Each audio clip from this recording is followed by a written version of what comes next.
Josephine Taylor's empty stomach growled like a wild beast as she huddled by the dying campfire, her brother's cruel words still ringing in her ears. "You ain't worth the food you eat, Joe." The golden horizon of Wyoming territory stretched before her, vast and unforgiving in the autumn of 1878, offering neither comfort nor promise. "A person's gotta earn their keep," Vernon Taylor spat, towering over his younger sister.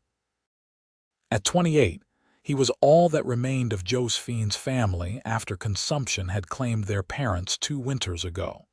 His once kind face had hardened with the responsibility and the whiskey he'd taken to drinking.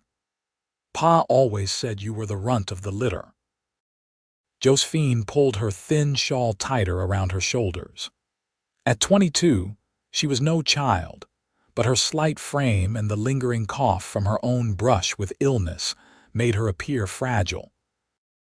The wagon train they joined heading for Oregon had left them behind 3 days ago when their last ox died, leaving them stranded with a broken wagon wheel on the endless prairie. "I mended your shirts yesterday and gathered all the firewood," she reminded him softly, her voice carrying no challenge, merely stating facts. Vernon snorted, emptying the last drops from his flask. "And I hunted all day for that scrawny rabbit." "Barely enough for one, let alone sharing with someone who just slows me down." He kicked dirt toward the fire, sending sparks flying. "I'm heading to that mining town we passed. Might find work, might not. You can stay with the wagon or follow. Makes no difference to me." "Vernon, please," Josephine's voice cracked. "It'll be dark soon." "Should have thought of that before being born so useless," he muttered, gathering his rifle and pack. Without a backward glance, he stalked off toward the distant smudge of buildings they'd spotted earlier. Alone, Josephine huddled closer to the dying embers. Her brother had changed since their parents' deaths, bitterness eating away at him like rust on iron. The tenderness he'd once shown her had vanished, replaced by resentment that grew with each hardship they faced. Night descended quickly on the prairie, bringing with it an unseasonable chill that penetrated her thin dress. Josephine contemplated following Vernon, but knew his mood would only worsen with drink. The wagon offered little shelter with its broken canvas, and the provisions were nearly gone. A wolf howled in the distance, its lonely cry echoing her own desolation. Josephine shivered, feeding the last twig to the feeble flames. She'd never felt so utterly abandoned, so worthless. Maybe Vernon was right. Maybe she was just a burden, taking up space and consuming resources without contributing enough. The sound of approaching hoofbeats jerked her from her thoughts. Josephine scrambled to her feet, heart pounding. Bandits, Indians, either could mean death or worse. The rider emerged from the gathering darkness, his silhouette gradually taking form against the indigo sky. Tall and broad-shouldered atop a magnificent chestnut stallion, he approached with caution, keeping his hands visible. "Evening, madam," his deep voice carried across the space between them. "Noticed your fire from a ways back. Everything all right out here?" Josephine hesitated, one hand gripping the small knife hidden in her pocket, her only protection. Just resting, sir." The stranger dismounted with fluid grace that spoke of a lifetime in the saddle.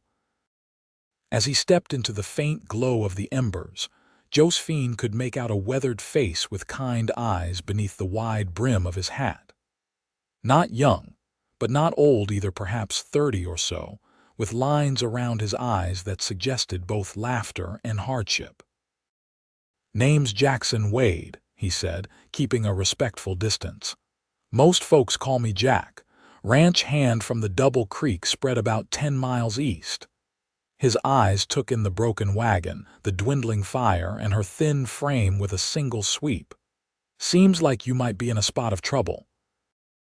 "My brother's gone to town," Josephine replied, not wanting to admit she'd been abandoned. "He'll be back shortly." Jack's expression told her he didn't believe it, but he nodded anyway. "Well, mind if I build up that fire for you? Night's fixing to get cold." Without waiting for an answer, he gathered wood from his saddlebags and coaxed the dying embers back to life. Soon, a proper fire blazed between them, its warmth reaching Josephine's chilled bones from his saddlebags. Jack produced a small cast iron pot, a packet wrapped in cloth, and a canteen. "Hope you don't mind company for dinner. Always cook too much anyway." Her pride warred with her hunger as he efficiently set up a cooking tripod over the fire. The smell of coffee soon filled the air, followed by the rich aroma of beans and salt pork heating in the pot. Josephine's stomach betrayed her with a loud growl. Jack pretended not to notice. "Beautiful country out here," he commented, stirring the pot. "Harsh sometimes, but beautiful all the same. Have you lived here long?" Josephine asked, desperate to focus on something besides the tantalizing smell of food. "Born and raised in Kentucky," he replied. "Came west after the war, needed open spaces after all that fighting." He didn't elaborate on which side he'd fought for, and Josephine didn't ask. The war had ended 13 years ago, but its divisions still ran deep. When the meal was ready, Jack pulled 2 tin plates from his pack. He filled one generously, and with a small bow that seemed incongruous with his rugged appearance, handed it to Josephine along with a spoon. "I couldn't possibly," she began. "Madam," Jack interrupted gently, "a meal tastes better shared. Would be doing me a favor, taking some of this off my hands." The simple kindness offering not just food but dignity brought unexpected tears to Josephine's eyes. She accepted the plate with trembling hands, murmuring thanks that seemed wholly inadequate. They ate in companionable silence, the beans and pork the most delicious meal Josephine could remember. When she finished, Jack wordlessly offered seconds, which hunger compelled her to accept. "Your brother," Jack finally said, setting aside his empty plate. "He gone to Willow Creek," Josephine nodded. "He said there might be work in the mines." Jack's expression darkened slightly. "Willow Creek's no place for a lady. Mining camp's rough, and the town that's grown up around it is rougher still." "We were heading to Oregon," Josephine explained, her voice small. "Our wagon broke down and the train moved on without us," Vernon said. She stopped, unwilling to repeat her brother's cruel assessment. "Said what?" Jack prompted gently. "That I wasn't worth the food I eat," she admitted, staring into the fire. "Maybe he's right. I've been sickly since winter." Jack's jaw tightened. "No one gets to decide another person's worth," he said firmly, "especially not over something as basic as food." He studied her for a moment. "What's your name?" "Josephine Taylor. Most call me Joe." "Well, Miss Josephine Taylor," he said with formal courtesy, "I believe you've got 2 choices. You can wait here for a brother who might not return, or you can accept my offer of escort to Double Creek Ranch. Owner's always looking for help, and his wife's been wanting company. They're good people." Josephine hesitated. Going with a stranger carried its own dangers, but staying alone with winter approaching seemed equally perilous. "Why would you help me?" Jack's smile was warm in the firelight. "Because someone once helped me when I needed it, because it's the right thing to do," he paused, "and because no one should be told they're not worth feeding." In that moment, looking into his honest eyes, Josephine made her decision. By morning's light, the abandoned wagon stood empty, a testament to dreams deferred and new ones just beginning. The journey to Double Creek Ranch took most of the day. Josephine rode behind Jack on his stallion, Rusty, her few possessions tied in a bundle behind the saddle. The terrain gradually changed from open prairie to gently rolling hills dotted with pine and aspen. "Beautiful land," Jack commented as they crested a rise. Below them stretched a verdant valley, a silver ribbon of creek winding through it. Cattle grazed in the distance, and a cluster of buildings marked the ranch headquarters. Not as grand as some, but solid. The Millers built it from nothing 15 years ago. How long have you worked for them? Josephine asked, finding it easier to talk now that they'd shared miles and conversation. Going on 8 years, Jack replied. Mr. Miller took a chance on a worn-out soldier with nothing but his horse and saddle. Don't reckon I'll ever leave. As they approached the ranch, Josephine's anxiety returned. What if the Millers didn't want her? What if they saw the same worthless burden Vernon did? Jack sensed her tension. Mrs. Miller's bark is worse than her bite, he assured her. Pretends to be tough as rawhide but has the softest heart in Wyoming territory. The main house was modest but well built, with a wide porch and smoke curling from the chimney. A plump woman with gray streaked hair stepped out as they approached, wiping her hands on her apron. Jackson Wade, where have you been? She called, her voice carrying a hint of Ireland in its cadence. Thomas sent you for supplies yesterday morning. Got delayed by a good deed, Mrs. Miller, Jack replied easily, helping Josephine dismount. This here's Miss Josephine Taylor. Circumstances left her stranded, and I thought you might have use for an extra pair of hands around the place. Margaret Miller's sharp eyes took in Josephine's worn dress and thin frame. Without hesitation, she stepped forward and took Josephine's cold hands in her warm ones. You poor child, she said. Come inside this instant. You look half-starved and frozen through.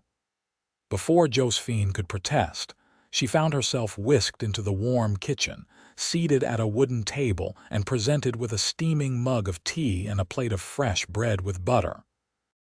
Jack tipped his hat and excused himself to tend to the horse, leaving Josephine alone with Mrs. Miller's motherly scrutiny. Now then, the older woman said, sitting across from her. Jackson's a man of few words. Tell me how you came to be in his company. Hesitantly at first, then with growing ease, Josephine related her story, her parents' death, the journey west with Vernon, and finally her abandonment. She omitted Vernon's cruelest words, but Mrs. Miller's perceptive gaze suggested she understood nonetheless. Well, Mrs. Miller said when Josephine finished, it seems the good Lord brought you to our doorstep, and I don't question his ways. We've needed help since our daughter married and moved to Denver last spring. She assessed Josephine frankly. You're too thin by half, but we'll fix that. Can you cook? Yes, madam, and so, my mother taught me both. Good, and you're educated, can read and cipher, Josephine nodded. My father was a schoolteacher before his health failed. Mrs. Miller smiled, the expression transforming her stern face. Then you're exactly what we need. Thomas handles the books now, but his eyes aren't what they used to be. Room and board plus $5 a month, more when you're stronger and can take on more work. Does that sound fair? The generosity overwhelmed Josephine. More than fair, Mrs. Miller. I'm grateful for any opportunity. Margaret, the older woman corrected. We're not formal here. Thomas will be back with the men at sunset. Until then, finish your food and rest. You look dead on your feet. The small room under the eaves became Josephine's sanctuary. Clean, simple, with a narrow bed, a chest for her few belongings, and a window overlooking the valley. It was the first space that had truly been hers since leaving home. That evening she met Thomas Miller, a barrel-chested man with a booming laugh and kind eyes that immediately set her at ease. The ranch hands 4 men, including Jack, ate at the long kitchen table, their rough manners tempered by obvious respect for the Millers. Jack caught her eye across the table and offered a reassuring smile. In that moment, gratitude washed over Josephine. From desperate abandonment to this warm kitchen in a single day, perhaps her worth wasn't measured by her brother's cruel assessment after all. Days at Double Creek Ranch quickly fell into a pleasant rhythm. Josephine helped Margaret with cooking and household chores, gradually taking on more responsibilities as her strength returned. Thomas, discovering her skill with numbers, enlisted her help with the ranch accounts, nodding approvingly at her neat figures and careful calculations. Jack remained a steady, quiet presence. Unlike the other hands who occasionally rode into town for entertainment, he spent most evenings at the ranch, often sitting on the porch whittling or repairing tack. Sometimes Josephine would join him, learning about ranch life or sharing stories of her childhood in Illinois. "Never been that far east," Jack admitted one evening as they watched the sunset paint the hills gold and crimson. "Farthest was St. Louis once, before the war. Too many people for my taste. I miss trees sometimes," Josephine confessed. "We had a big oak in our yard that I used to climb when I was little, Vernon Wood." She trailed off, the memory of her brother bringing familiar pain. "You ever wonder what happened to him?" Jack asked gently. Josephine sighed. "Every day. Despite everything, he's still my brother." She wrapped her shawl, a gift from Margaret, tighter around her shoulders. "But I don't think I'd go back, even if he came looking." Jack nodded, understanding in his eyes. Some bonds can't be mended once broken. As winter settled over the valley, Josephine flourished. Regular meals and rest restored her health, and Margaret's cooking put meat on her bones. The persistent cough disappeared, and color returned to her cheeks. Her dresses, sewn from fabric, ordered from Cheyenne, no longer hung on her frame but fitted properly. A fact not unnoticed by the ranch hands who suddenly found excuses to be near the house when she might be about. Jack noticed too, his eyes following her movements when he thought she wasn't looking. Josephine found herself growing increasingly aware of his presence, the breadth of his shoulders, the grace of his hands, the quiet strength he exuded without effort. "Jack's a good man," Margaret commented one afternoon as they kneaded bread dough side by side. "Never known him to look at a woman the way he looks at you." Josephine blushed, punching the dough with unnecessary vigor. "He's kind to everyone." "MMHMM," Margaret replied, unconvinced. "Thomas says he's been working twice as hard lately, building up his savings." "Man doesn't do that unless he's planning for something or someone." The thought sent a flutter through Josephine's chest that she wasn't quite ready to examine. December brought heavy snow, transforming the ranch into a white wonderland. Christmas approached, and with it came preparations that kept everyone busy. Josephine helped Margaret bake special treats and sewed simple gifts for the household: handkerchiefs for the men, a shawl for Margaret, and for Jack, a leather pouch meticulously stitched to hold his pipe tobacco. On Christmas Eve, after a festive dinner, Thomas read the Nativity story from the family Bible while everyone gathered in the parlor. Afterward, Jack surprised them all by producing a fiddle and playing traditional carols, his rough fingers surprisingly nimble on the strings. "I didn't know you played," Josephine said when he finished to enthusiastic applause. Jack smiled, a hint of shyness in his expression. Not something that comes up much on cattle drives. Later, as the celebration wound down, Jack asked Josephine to step onto the porch with him for a moment. The night was clear and bitterly cold, stars blazing against the velvet sky. "Wanted to give you this," he said, handing her a small package wrapped in brown paper. "Figured it might get lost in the shuffle tomorrow." Josephine unwrapped it carefully to reveal a delicately carved wooden box. The lid featured an intricate design of wildflowers, paintbrush, lupine, and columbine rendered with remarkable skill. "Jack," she breathed, running her fingers over the smooth surface. "It's beautiful. Open it," he urged softly. Inside, nestled on a bed of soft cloth, lay a simple silver pendant on a chain, a small star with a tiny pearl at its center. "It was my mother's," Jack explained, his voice husky.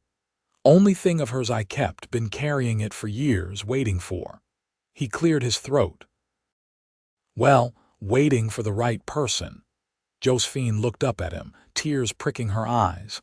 I can't accept something so precious.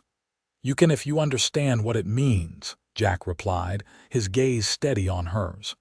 It means I think you hang the moon and stars, Josephine Taylor. Means I've never met anyone braver or kinder or more worth knowing. He took a step closer, his breath frosting in the cold air. Don't expect anything in return. Just wanted you to know that from the moment I saw you by that campfire, I thought you were worth everything good this world has to offer. Before she could respond, he placed a gentle kiss on her forehead and retreated back into the house, leaving Josephine standing in the starlight, the pendant clutched in her trembling hand. January brought blizzards that isolated the ranch for weeks. Confined together, the household grew closer, spending evenings around the fire sharing stories and songs. Jack taught Josephine to play checkers, while she read aloud from one of Thomas's precious books, Dickens and Twain and occasionally Shakespeare, whose flowery language made the cowboys chuckle but listen attentively nonetheless. In these quiet moments, something deepened between Josephine and Jack. No declarations were made, no promises exchanged, but their growing affection was evident to everyone at Double Creek. Boys smitten, Thomas remarked to his wife one evening as they watched Jack help Josephine clear the supper dishes, their movements in perfect harmony. Never seen him like this. Margaret smiled knowingly. She feels the same, though she's cautious. That brother of hers did a number on her confidence. February brought a brief thaw, allowing Jack and 2 other hands to ride to Willow Creek for supplies. The night before their departure, Josephine found him on the porch smoking his pipe. Would you? She began hesitantly. Would you ask in town if anyone's heard of Vernon Taylor, just to know if he's all right? Jack studied her face in the lantern light. You sure? Might be better to let that chapter close. I'm sure, she replied firmly. I don't want to see him, but I need to know. Jack nodded, understanding in his eyes. Then I'll ask. 3 days later the men returned, their horses laden with supplies. Josephine met them in the yard, her eyes immediately seeking Jack's face for news. Something in his expression made her heart sink. That evening, after chores were done, Jack found her in the kitchen, kneading bread dough with unusual vigor. Found out about Vernon, he said without preamble. He's alive, working the mines. But Joe, he hesitated. He's not the same man you knew. Tell me, she insisted, wiping flour from her hands. Jack sighed. Got himself a reputation as a mean drunk, been in and out of trouble fights, gambling debts. Marshall said he mentions having a sister sometimes when he's in his cups, claims she died on the trail. The words hit Josephine like physical blows. He thinks I'm dead, or finds it easier than admitting he abandoned you, Jack replied gently. Either way, he's not looking for you, Joe. Strangely, the news brought relief rather than pain. Vernon had made his choice just as she had made hers. The last ties binding her to her old life had been severed, leaving her free to embrace the new one she was building. Thank you for finding out, she said quietly. It helps to know. Jack's hand covered hers, warm and calloused. You've got family here now if you want it. The depth of meaning in his words wasn't lost on her. Josephine turned her hand to lace her fingers with his, the simple gesture an answer in itself. Spring came to Double Creek with a riot of wildflowers and new calves. Josephine, now a vital part of ranch operations, took over the household accounts completely and helped Margaret plant a vegetable garden that promised summer bounty. Jack, promoted to foreman after the previous one retired, was often in the field from dawn till dusk. Still, he found moments to spend with Josephine, bringing her wildflowers, sharing coffee on the porch at sunrise, or simply sitting beside her at meals, their shoulders occasionally touching. In April, a letter arrived from Denver Margaret, and Thomas's daughter was expecting their first grandchild in September. The news sent the household into a flurry of excitement, with Margaret immediately beginning to knit tiny garments and Thomas walking about with a proud grandfather's smile already in place. "We'll be traveling to Denver in August," Margaret informed Josephine. "Stay through October likely. Think you can manage the house while we're gone?" The responsibility was daunting but thrilling. "Of course," Josephine assured her. "Everything will be fine." "Never doubted it," Margaret replied with a knowing smile. "You've become indispensable around here, especially to a certain foreman." Josephine blushed, but didn't deny it. Her feelings for Jack had grown steadily stronger, though neither had spoken openly of them. There was an unspoken understanding between them, a patience born of mutual respect. One warm evening in late May, Jack asked Josephine to ride with him to a special spot he wanted to show her. They set out after supper, Jack on Rusty and Josephine on a gentle mare named Daisy that Thomas had given her for Christmas. They rode through verdant meadows ablaze with flowers until they reached a secluded bend in the creek, where a stand of cottonwoods provided dappled shade. A small cabin, weathered but sound, stood beside the water. "Line shack," Jack explained as they dismounted. "Used during roundup when the men work this section. Been fixing it up in my spare time." He led her inside, where Josephine was surprised to find not the sparse accommodations of a working cabin, but something approaching a proper home. A stone fireplace dominated one wall, shelves held books and a few dishes, and a handcrafted table with 2 chairs sat beneath the window. A curtain partially concealed a bed frame with a fresh mattress. "Jack," she breathed, turning in a slow circle. "What is this?" He removed his hat, turning it nervously in his hands. "Could be a home, if you wanted it." Josephine's heart began to race. "Are you asking?" "I'm asking if you do me the honor of becoming my wife," Jack said, his voice steady despite the vulnerability in his eyes. "I know it's not much to offer, it's everything," Josephine interrupted, stepping closer to him. "You're everything." Jack's smile was like sunrise breaking over the mountains. "Is that a yes?" "Yes," Josephine whispered. "1,000 times yes." He cupped her face gently in his calloused hands and kissed her. A tender meeting of lips that deepened into something more passionate, as Josephine responded with the feelings she'd harbored for months. When they finally parted, breathless and flushed, Jack rested his forehead against hers. "Been wanting to do that since Christmas." "Why did you wait so long?" she asked, her hands resting on his chest. "Wanted to be sure you were staying because you wanted to, not because you had nowhere else to go," he replied honestly. "Wanted you to know your own worth before I told you how much you're worth to me." The simple truth of his words brought tears to Josephine's eyes. From a woman deemed worthless by her own blood to one treasured beyond measure, the journey seemed impossible, yet perfectly right. They were married on a perfect June day beneath the cottonwoods by the creek. The entire ranch turned out for the celebration, along with neighboring ranchers and townsfolk who had come to know and respect Jack over the years. Josephine wore a dress of pale blue silk that Margaret had ordered from Denver, with wildflowers in her hair instead of a veil. Jack stood tall in a new suit, his usually weathered face smooth from a careful shave, his eyes never leaving Josephine as she walked toward him on Thomas's arm.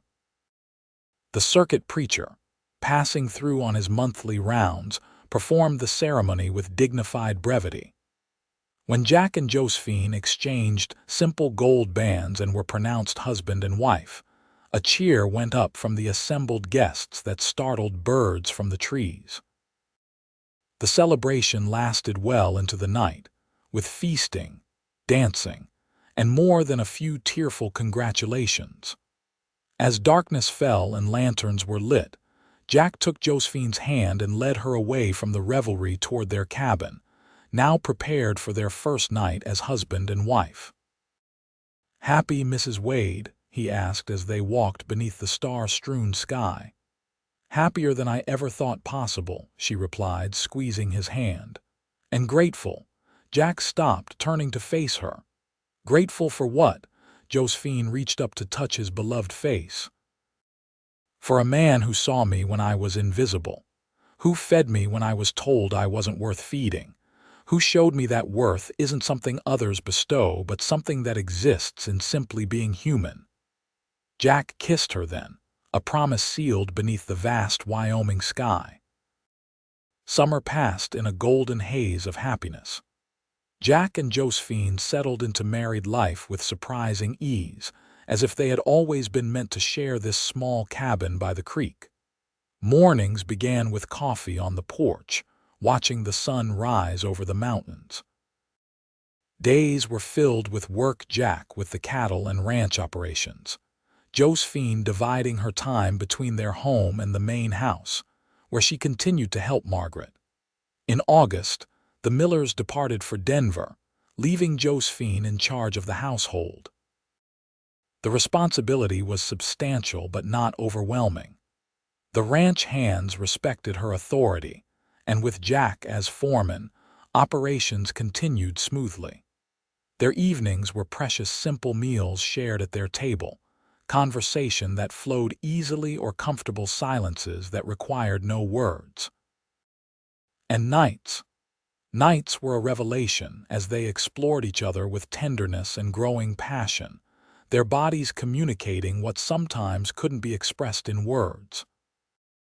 "Never thought I'd have this," Jack confessed one night as they lay entwined, the moonlight casting silver patterns through the window. "After the war, figured I'd live out my days alone, too much blood on my hands for happiness." Josephine propped herself on one elbow, studying his face in the dim light. "The war's long over, Jack. Whatever you did then doesn't define who you are now." He traced the curve of her cheek with gentle fingers. "You make me believe that, make me believe in second chances." September brought cooler nights and the start of the fall roundup. Jack was gone from dawn till dusk most days, returning exhausted but satisfied with the progress. The ranch was prospering, with a healthy calf crop and strong prices promised at market. One evening, Jack returned to find Josephine sitting on the porch, an unusual stillness about her. When she looked up at his approach, her expression was a mixture of wonder and uncertainty. "Everything all right?" he asked, concern immediate. Josephine smiled, though tears glistened in her eyes. "More than all right. Jack, I'm with child." He stared at her for a moment, processing her words. Then, with a whoop that probably startled cattle a mile away, he swept her into his arms, spinning her in a circle before setting her down gently, suddenly fearful of harming her. "A baby," he breathed, his hand hovering over her still flat stomach. "Our baby." "Due in spring," Josephine confirmed, placing his hand against her middle. "Dr. Wilson says I'm healthy and strong, no reason to worry." Jack dropped to his knees before her, pressing his face against her abdomen. "Hello in there," he whispered. "Your pa's already mighty proud of you." Josephine's fingers tangled in his hair, her heart so full she thought it might burst. From unwanted burden to beloved wife and mother to be, the transformation seemed miraculous. October brought the Millers home, bubbling with news of their new grandson and bearing gifts for everyone at the ranch. When they learned of Josephine's pregnancy, their joy was immediate and genuine. "Another child to spoil," Margaret declared, already mentally cataloging the baby items stored in the attic. "This ranch needs young ones running about again." Thomas clapped Jack on the shoulder, his grip firm. "Fatherhood suits you already, son. Got that look about you." "What look is that?" Jack asked, bemused. "Terrified but determined," Thomas laughed. "Same look I had when our Sarah was on the way." As the pregnancy progressed, Josephine bloomed. The morning sickness passed quickly, and her energy remained good throughout the fall. Jack hovered protectively, insisting she rest frequently and bringing her special treats from town: candied ginger for nausea, ribbons for her hair, a rocking chair he purchased from a furniture maker in Cheyenne. "You're spoiling me," Josephine protested as he installed the rocker by the fireplace, positioning it for optimal warmth and view out the window. "Just getting started," Jack replied with a grin. "Figure you and the little one deserve the best." December marked their first Christmas as a married couple. They celebrated twice, first at the main house with the entire ranch, then privately in their cabin on Christmas morning. Jack's gift to Josephine was a cradle he had crafted himself, the wood polished to a satiny finish and decorated with carved wildflowers like those on her jewelry box. "It's perfect," she whispered, running her fingers over the smooth rails.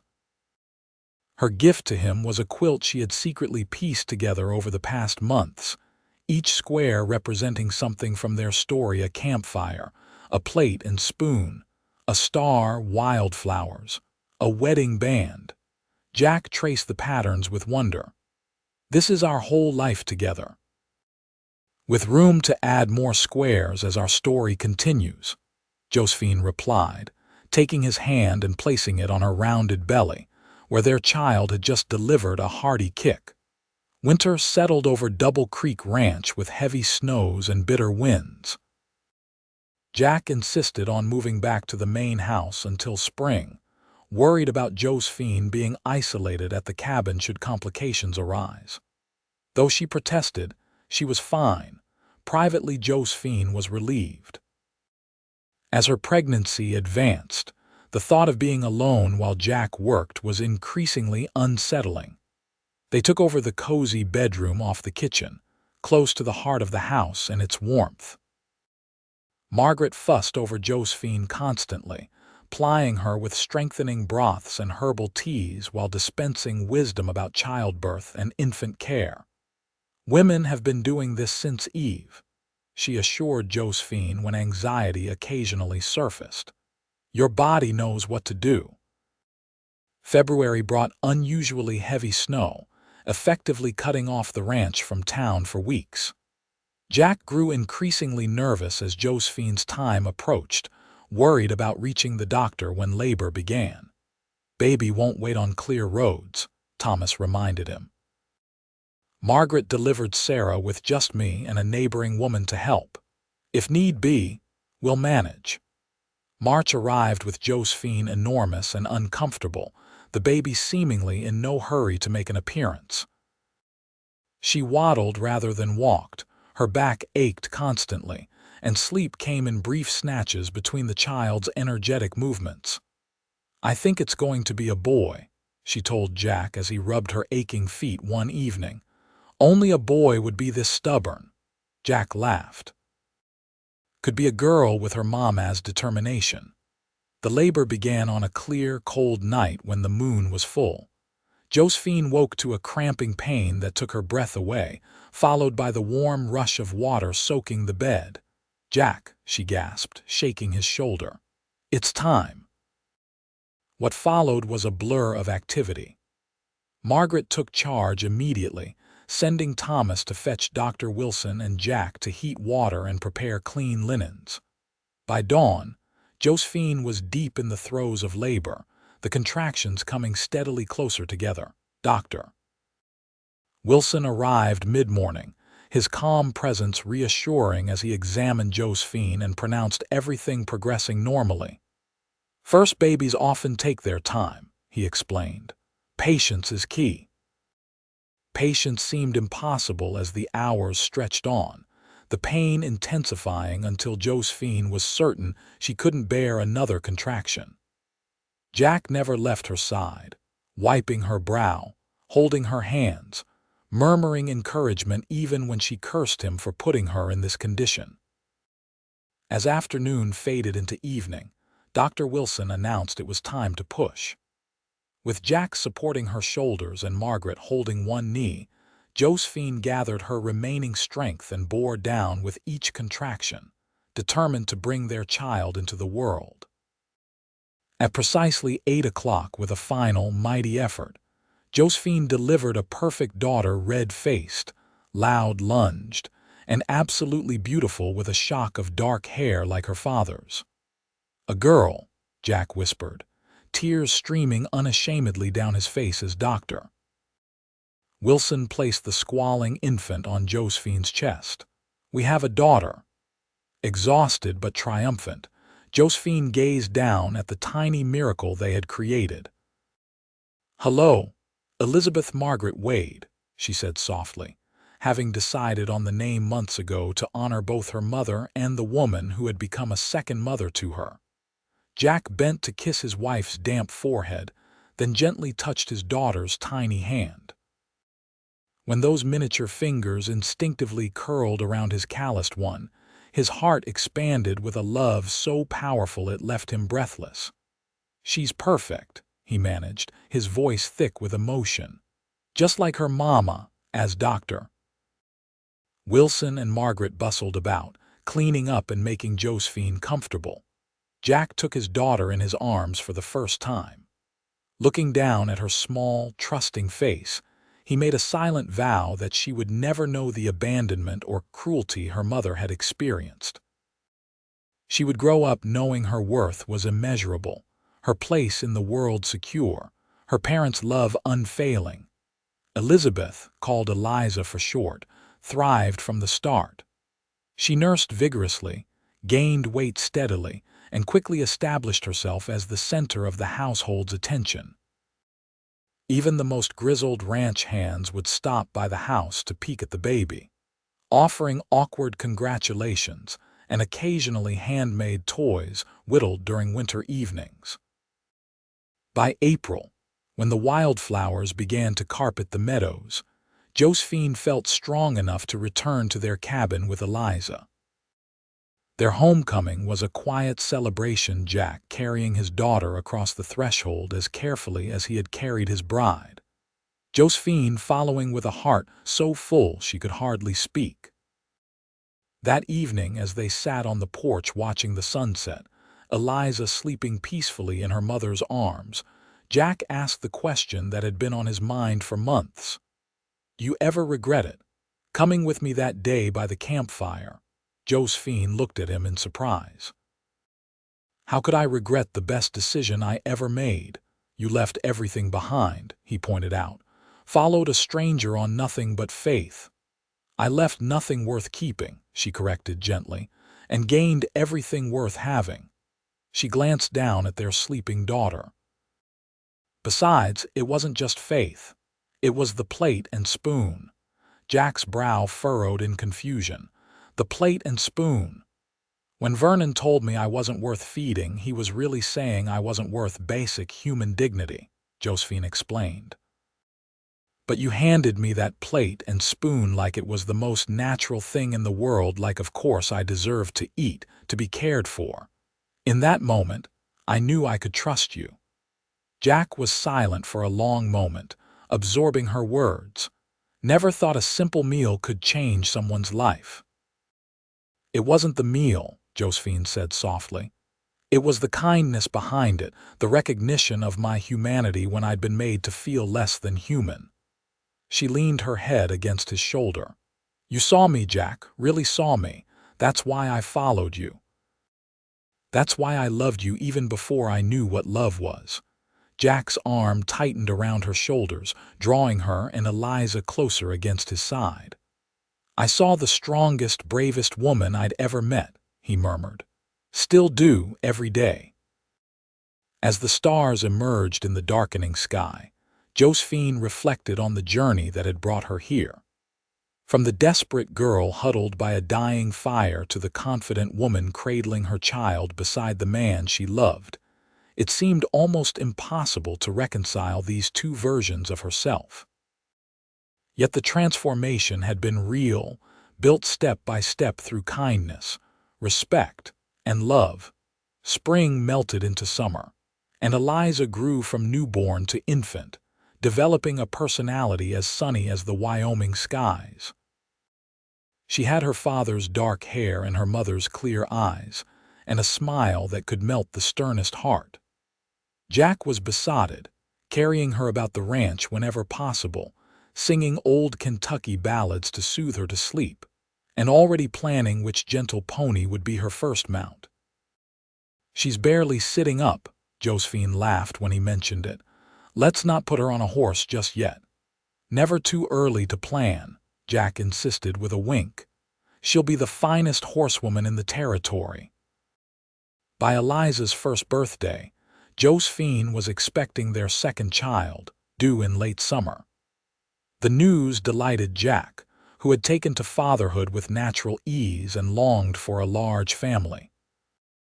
"Always wanted brothers and sisters growing up," he admitted as they lay in bed one night, his hand resting protectively over the slight swell of her abdomen. Being an only child was lonely. "Well, Eliza certainly won't be lonely," Josephine replied, thinking of the bustling, loving household they were creating. "Though we might need a bigger cabin if we keep expanding at this rate." Jack chuckled, pulling her closer. "Already working on plans for an addition. Thomas offered that parcel by the East Meadow if we want to build something larger eventually." The generosity of the Millers continued to humble Josephine. They had become true family, grandparents to Eliza and mentors to the young couple as they navigated marriage and parenthood. June of 1881 marked Jack and Josephine's third wedding anniversary. To celebrate, Margaret insisted on watching Eliza overnight so the couple could have time alone together, a rare luxury with a busy toddler and another baby on the way. They rode to their special spot by the creek, where Jack had prepared a picnic of all Josephine's favorite foods. As they sat on a blanket beneath the cottonwoods, the afternoon sun dappling through the leaves, Josephine was struck by how far they had come. "Did you ever imagine this?" she asked, gesturing to encompass their life together, the ranch, their growing family, the deep contentment they had found. "That day when you stopped at my campfire," Jack considered the question seriously. "Hoped for it, maybe, didn't dare imagine it." He reached for her hand, his expression growing somber. "I was so angry after the war. Felt like the world had no place for men like me, men who'd seen too much, done things they couldn't undo, when I found you." He paused, searching for words. It was like finding a reason again. A purpose beyond just surviving. Josephine squeezed his hand, understanding the gift of his honesty. Jack rarely spoke of the war or its aftermath, preferring to focus on the present and future rather than a past he couldn't change. "We saved each other," she said simply. "You from loneliness, me from abandonment. And now look at us." Jack's smile returned, warm and genuine. "Best damn team in Wyoming territory." Their second child, a son they named Thomas Jackson Wade, arrived in August during a thunderstorm that shook the windows of the main house. The labor was shorter but more intense than Eliza's birth, leaving Josephine exhausted but triumphant as she cradled her son. "Got your mama's spirit," Jack observed as the newborn bellowed his displeasure at entering the world during such tumultuous weather. "And her determination." Little Thomas, called TJ by everyone except his grandmother who insisted on proper names, proved to be as different from his sister as day from night. Where Eliza was sunny and sociable, TJ was serious and observant. Where she was constantly in motion, he was content to watch the world from his cradle, taking everything in with solemn eyes. "He's going to be a thinker," Josephine predicted as she nursed him one evening, watching his eyes track Jack's movements around the cabin. "Maybe a rancher like his pa, maybe something else entirely." "Whatever makes him happy," Jack replied, settling Eliza on his lap with a picture book. "That's all I want for both of them, to find what makes them happy and have the courage to pursue it." As the children grew, so did Double Creek Ranch. Thomas Miller, recognizing Jack's skill with cattle and business acumen, gradually increased his responsibilities until Jack was effectively managing the entire operation. When Thomas suffered a mild heart attack in the spring of 1883, the arrangement became official. Jack would run the ranch, with the promise that he and Josephine would inherit it when the Millers passed. "Can't think of anyone better to carry on what Margaret and I built," Thomas said from his sick, waving away Jack's emotional thanks. "You're the son we never had, and Josephine's become the daughter we always wanted. Makes perfect sense to keep Double Creek in the family." The knowledge that they were building not just for themselves, but for future generations added new purpose to Jack and Josephine's efforts. They expanded the main house, adding a schoolroom where Josephine began teaching Eliza, TJ, and the children of neighboring ranchers. Jack invested in better breeding stock and modern equipment, determined to make Double Creek the most prosperous ranch in the county. In the fall of 1884, when Eliza was 5 and TJ 3, Josephine gave birth to their third child, another daughter they named Grace. With her arrival, their family felt complete, a perfect balance that fulfilled the dreams neither had dared to voice when they first met. Life wasn't without challenges. Drought threatened the ranch one summer, forcing Jack to drive the herd to distant pastures while Josephine managed everything at home. Illness swept through the community another year, leaving Josephine exhausted from nursing not only her own family but neighboring ones as well. The children had the usual childhood accidents and ailments. Eliza broke her arm falling from an apple tree. TJ developed pneumonia one winter that left them all terrified. Baby Grace had colic that kept the household awake for weeks. Yet through it all, the foundation Jack and Josephine had built remained solid. Their partnership, begun with a simple act of kindness beside a dying campfire, strengthened with each challenge overcome, each joy shared, each year passed together.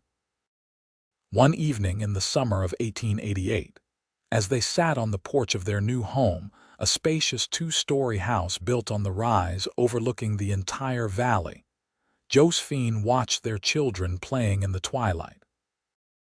Eliza, 9 and leggy as a young colt, was teaching TJ and Grace a game involving much running and laughter. "Penny for your thoughts," Jack said, settling beside her with 2 cups of coffee. "Just thinking how rich we are," Josephine replied, accepting the cup with a smile. "Not in money, but in everything that matters." Jack followed her gaze to their children, his expression softening. "Richest man in Wyoming territory, that's me." They sat in companionable silence, sipping their coffee as darkness gathered and fireflies began to twinkle in the meadow. The children's game wound down and they came trooping up to the porch, flushed and happy. "Story time, Papa?" Eliza asked, leaning against Jack's knee. Though growing into a young lady, she still loved her father's tales. "Which one tonight?" Jack asked, setting aside his coffee to pull Grace onto his lap while TJ settled at his feet. "Tell us how you and Mama met," TJ requested. It was his favorite story, though he'd heard it countless times. Jack glanced at Josephine, a smile playing at the corners of his mouth. "Well now, that's quite a tale. It all started with a plate and a spoon." As Jack's deep voice recounted their beginning, embellishing certain parts for dramatic effect and softening others for young ears, Josephine closed her eyes, letting the familiar story wash over her. From that desperate night when her worth had been denied to this moment of profound belonging, the journey still seemed miraculous.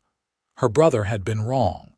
She had been worth feeding, worth saving, worth loving. Jack had seen it first, but over the years, Josephine had come to see it too. Her worth wasn't measured in usefulness or strength or what she could provide. It simply was intrinsic, immutable, as true as the stars above Double Creek Ranch. When Jack finished the story, the children clamored for another, but Josephine shook her head. Bedtime now.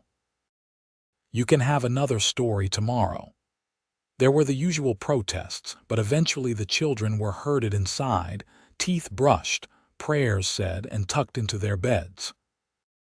When the house was quiet, Jack and Josephine returned to the porch, standing together at the railing to gaze out at their domain, the ranch buildings silhouetted against the star-strewn sky, cattle dark shapes in the distant pastures, the creek a silver ribbon in the moonlight.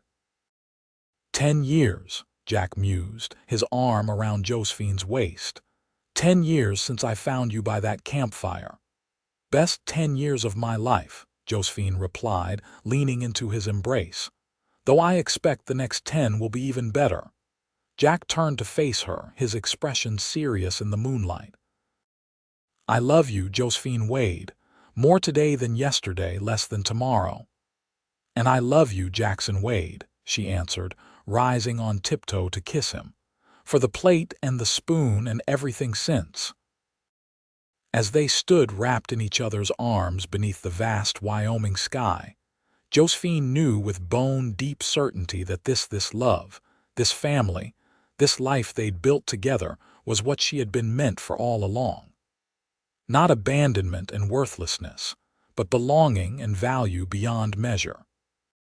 From a dying campfire to a thriving ranch, from a hungry girl to a beloved wife and mother, from worthless to priceless, Josephine's journey had been long but true, guided by the simple kindness of a man who had seen her value when she couldn't see it herself. And it had all begun with a plate and a spoon, offered freely to someone deemed unworthy of even that small dignity, proof that sometimes the simplest acts of kindness could change not just a moment, but an entire life.